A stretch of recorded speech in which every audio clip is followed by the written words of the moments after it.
There was a boy named David Miller, an 18-year-old from a quiet town in America. David was smart, funny, and full of dreams. But like many teenagers of his generation, he had one big weakness: his phone. What started as a small habit soon turned into an addiction. Every morning, the first thing David did was check his phone. He scrolled through TikTok, Instagram, and YouTube for hours. He laughed at memes, watched random videos, and compared his life to the perfect lives he saw online.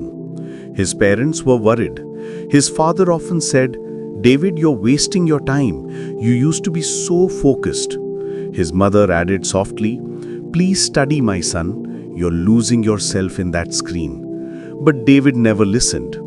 He would laugh and say, "Come on, Mom. Everyone uses their phone. I'm fine." He thought his parents didn't understand the modern world. He believed he could become famous online someday, that one of his videos might go viral and change his life forever. Weeks passed and David started skipping classes. His grades dropped.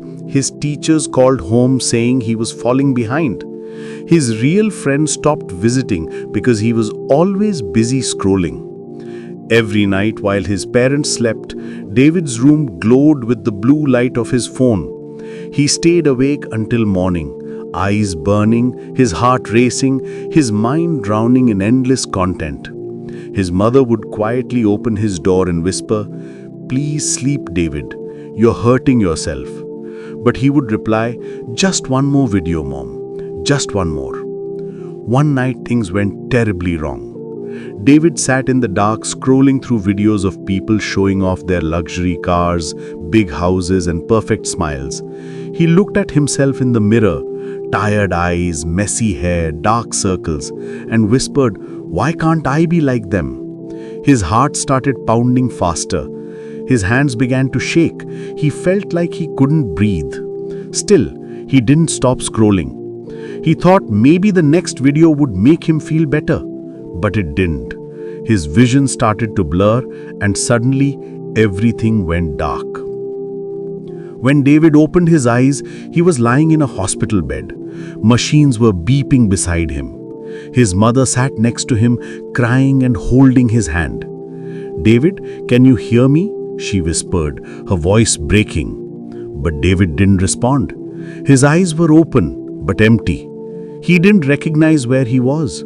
He didn't even recognize his parents. The doctors explained that his brain had burned out from extreme stress, sleeplessness, and constant screen addiction. They said his mind was overloaded, like a phone running too many apps until it crashes. David had suffered a mental breakdown.